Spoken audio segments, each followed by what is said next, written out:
What's up, heathens? How y'all doing? Today we're going to be talking about Jeranism's presentation at the Flat Earth Conference that was held in Dallas, Texas. In this very first part, he complains about a lot of lies that are being told to both him and the American public. But the key point here is that he has to lie in order to support his conclusion. So if you're interested in the many lies of Jeranism, then please stay tuned.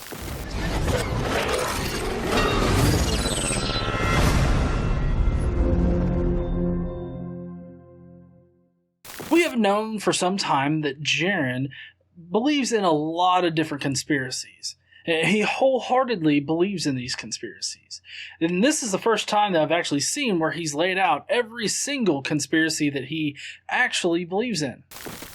So let's start with the lies. The lies are everywhere, and they encompass everything. People know that. People have heard me talk about the multiple lies before, and they are many. Talking about sugar and tobacco science and public water fluoridation, global warming, climate change, GMOs, Monsanto.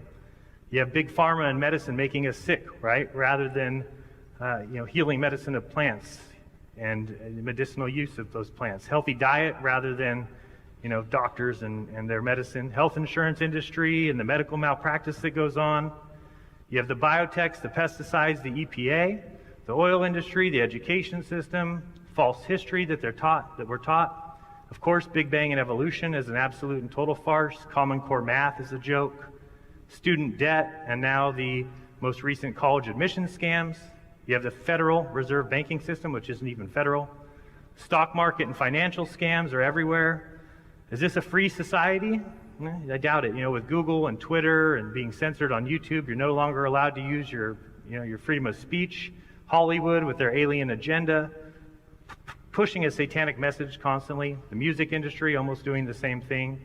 Kidnapping, human trafficking, child sex exploitation is everywhere. The sexualization of minors. And justice system, right, of these lawyers. The government, which means to what? Govern your mind. The mainstream media is their tool, giving us the fake news, IRS, NSA, DOD, CIA, all those things. Newspapers and magazines just being another branch of that media. Government contracts, completely corrupt, false flags, covert government operations. The entire political scene with election fraud and dishonest polls, the entire left versus right paradigm, completely false. The military-industrial complex, this fake war on drugs, weapons, arms, and dealings by our very own CIA, unbelievable. The official 9/11 story, nobody's heard a bigger joke than that. Whew, that's a lot of things to go through. But he's not making any claims yet.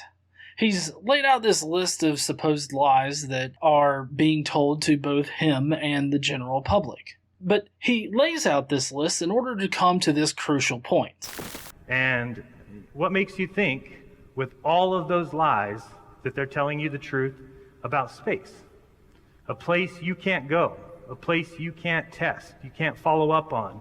You've got basically one agency and a bunch of government agencies behind them that tell us space is real. I think space is fake. So basically, Jeran's foundation for thinking that space is fake and that the Earth is flat and all these other conspiracies is because of these quote-unquote lies that he thinks he's being told. He also thinks that space, or the concept of space, is controlled primarily by one organization, NASA, with a lot of government supporting NASA in general. I don't really feel like most people need to hear this, but space is not controlled by one particular agency. There are multiple agencies out there that are involved in space exploration. You see, what Jeran is doing here is he's starting with his conclusion that space is fake, and then he's looking for evidence to support that conclusion. That's a bass-ackwards way of doing things. How it really should be done is you start with a hypothesis, meaning, space is fake. And then you look for evidence that would disprove that particular hypothesis. And if you find evidence that that hypothesis is not true, then you throw it away. But that's not what Jeran is doing, nor what flat earthers in general do.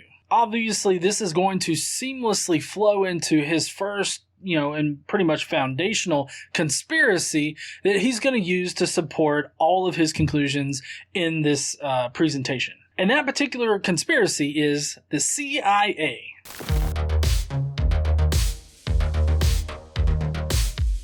This is in the Intelligence Committee in 1975, where you have the CIA actually admitting that they have paid employees who work for our media agencies in both TV, newspapers, magazines. So imagine that.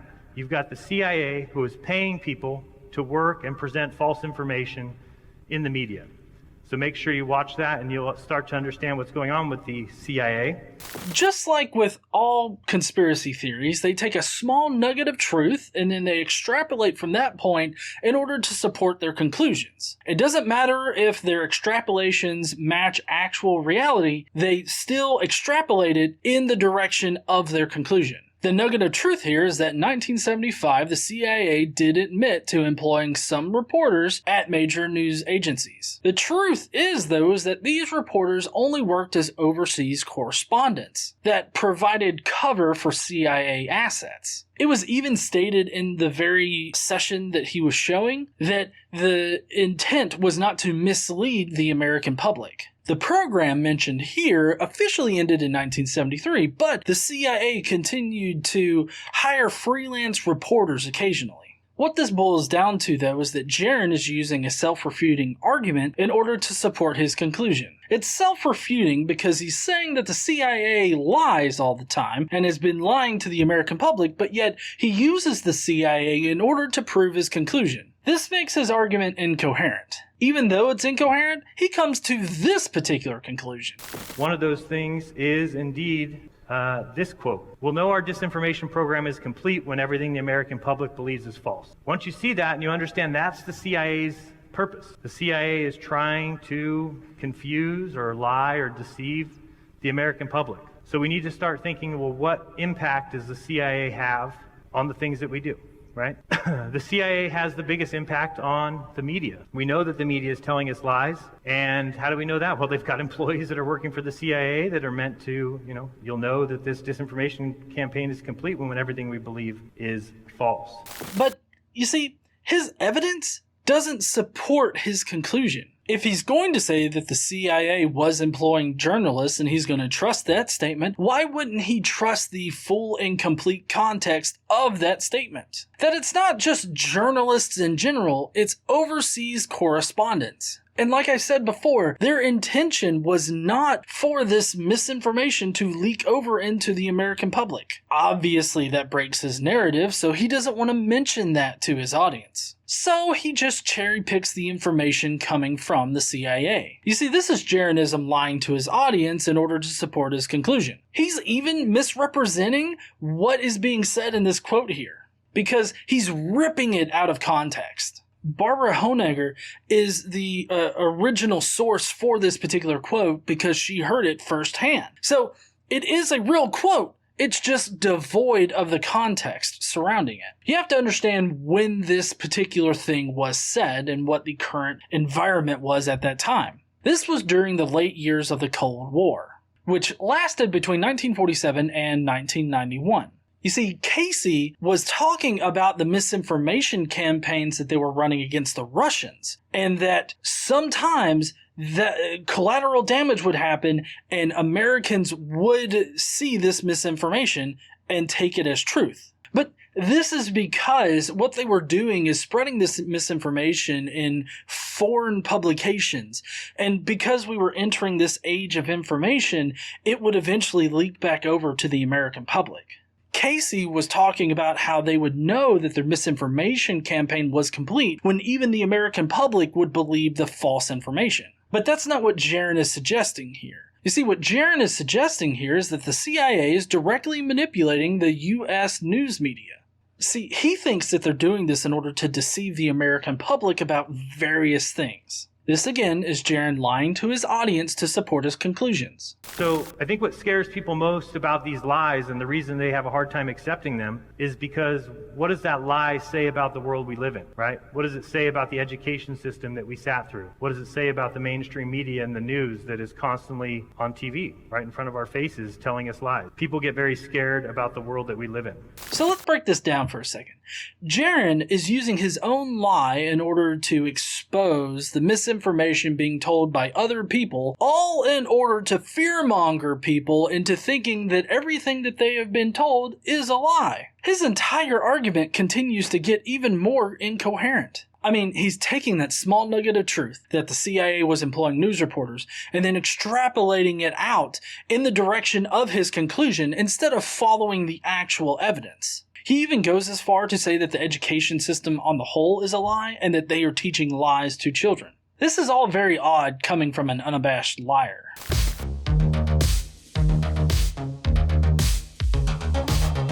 Now, in his full presentation, he goes on to show supposed evidence of the news media lying to the American people. Point here is that he's still starting with his conclusion and then working backwards and finding evidence to support that conclusion instead of finding evidence that would possibly break his conclusion. He assumes that the news media is lying at the behest of the CIA. But this causes him to go in these wild directions, like conspiracies surrounding NASA and the media. We can add those all together, combo of everything music that you've ever seen music, home entertainment, movies, box office, Hollywood, video games. That includes on your apps, on your phone, Xbox, PlayStation. That's the space industry. $410 billion. So when people ask why the lie, well, what good does it do? What difference does it make? Well, it makes a huge difference to those that are involved. NASA, the people they pay, JPL, the organizations that they deal with, all these other countries. And again, this is a worldwide economy. Absolutely insane. The insinuation that Jeran is making here is that the space industry has a monetary motive to fake everything that we know about space. Now, he's framed this entire presentation as NASA being totally in control of the space industry. It's very important to note here that NASA doesn't actually generate any kind of profit. Any kind of revenue that could be considered profit is automatically funneled back into the U.S. General Fund. This is because NASA is funded by the government and can't generate a profit. And if you're wondering how they make this extra revenue to funnel back into the U.S. General Fund, they do this through the Tech Transfer Program. You see, in that program, they license out technology that was developed at NASA. For 2019, NASA has a budget of $19.9 billion. What this graph is representing is the space industry on the whole, which would include private companies. NASA isn't spending nor generating $400 billion like Jerans seems to be insinuating. Again, Jeran is distorting information in order to support his conclusion for his audience. The conclusion being that greed is the primary motive for the space industry. There are many factors that go into the space industry as far as motives go, but I can be pretty well assured that monetary gain and money is not at the very top of the list, especially for NASA. Think of the money that goes on with like the James Webb Space Telescope that was supposed to be launched 4, 5, 6 years ago. Current cost, $11 billion. One thing I looked up recently is I said, okay, $11 billion for this James Webb Telescope. How many cameras will it have on it? Take a guess. How many cameras? Zero cameras. It will have an imaging system to take pictures of the deep sky, but not a camera to see if it deploys, not a camera to see the Earth. If you're putting something up in space, why not have a camera on it? Think how cheap cameras are. We've seen everybody running around with their cameras and their GoPros. They're so cheap. They even have cameras now, if you've seen, or phones, that will take pictures of the stars. How do we not have pictures of the stars from the ISS?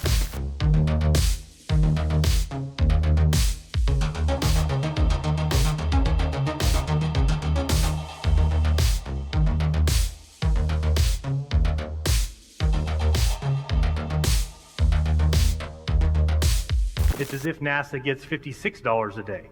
And even at that much, I'd expect a little bit more. You know, I like how a man with no engineering background or experience has some kind of expectation of an infrared telescope that's 3 stories tall and as big as a tennis court.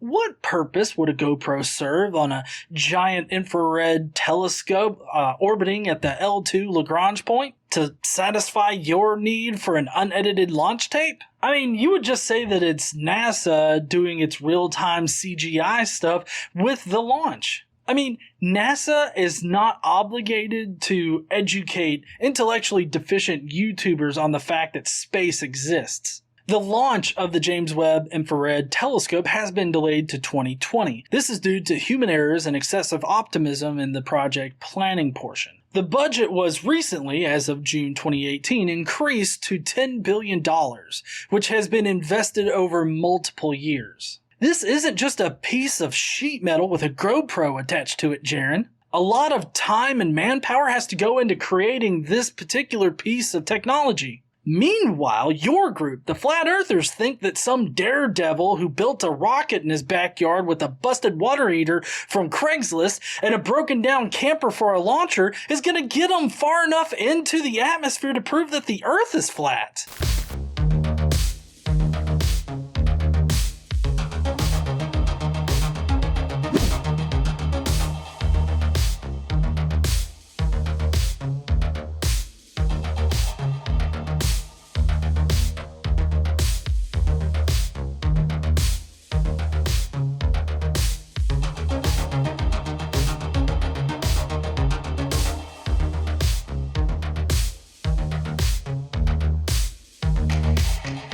The education, or what I call the indoctrination, is clearly a battle between two worldviews. I was talking to a few people about what I think about evolution and the fact that if you understand that evolution is taught in schools and it's a complete and total farce, hopefully that starts to tell you that it's possible across the board. I think I was talking to Danny Faulkner about it, and he didn't really seem to agree with me on that. He said, oh, well, they're not teaching lies, Jaron. They really think that the Earth is blankety blank billion years old, 4.54 billion years old. And I totally disagree. Do the teachers think they're telling lies? No, the teachers are teaching what they think is the truth. It's what they were taught, what's in the school books. But at the very highest level, you're telling me you don't think it's a worldview of people who hate the Creator, who hate anything that the Bible says, and just say, no, anything that the Bible says, we'll say the opposite. Earth 6,000 years old? 6 billion, you know? Oh, this came first? Nah, the other came first. We've been right. You've been wrong the whole time. As I said, we know that they are purposely, at least at the highest levels, teaching children lies. So, Jeran has this habit of calling basic scientific education indoctrination. It's funny that he brings up Danny Faulkner because he's actually a prominent scientist working for Answers in Genesis. Now, if you don't remember, Answers in Genesis totally hates flat earthers, but they manage to put their differences aside and come together when they want to promote the idea that evolution is a religion and that the basic teaching of evolution to school kids is indoctrinating them into a secular religion. Both of them are lying, though, because, of course, pseudoscientific ideas can only make sense when they're based on lies. He feeds this evolution as a lie narrative into his already existing conspiracies, saying that the government is out to indoctrinate people away from God?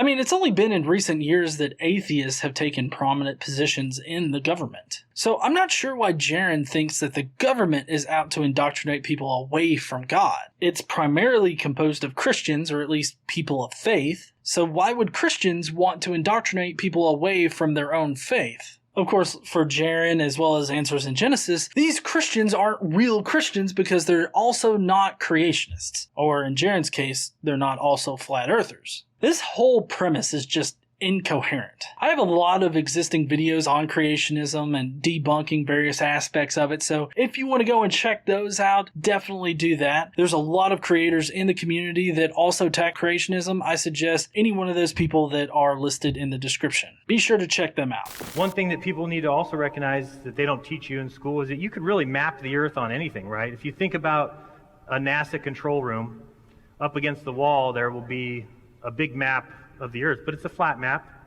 laid out kind of like a Mercator projection, and you get the orbits that kind of look like sine waves. That can be mapped as anything. It still allows them to control what they think they're looking at and what they're watching, but it's all the same thing. You can really do it on anything. You could map the Earth on a pyramid, right? You could have a pyramid, you map the Earth on it. Now, of course, we would go out and we would say, well, there's no edges. I can't find any edges, so we could disprove the pyramid theory. But again, they'd be able to come back with some mathematics and say, oh, well, actually, pyramids at their point bend space-time.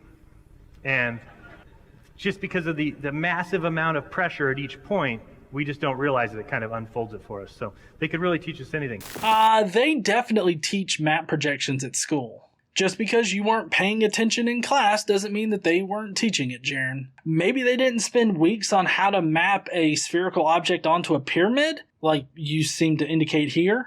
But they do teach about how projections work. This is Jeran lying about the evidence supporting the globe model by insinuating that they're just ad hoc excuses for why the Earth is an oblate spheroid. He totally neglects the observable and testable evidence that supports the globe model. The pyramid model wouldn't be accepted whatsoever, kind of like the flat earth model, because it doesn't match our observations in reality. That one simple fact makes his entire argument incoherent. Again, spoiler, nothing in his presentation is coherent at all. One of the things that they continue to teach in school at an age where nobody can figure it out and understand it is gravity. And this may seem silly with the strings, but I want to watch this little short clip from Bill Nye the Science Guy's old program. This is what they're showing kids, and it's funny. This is good for about a minute.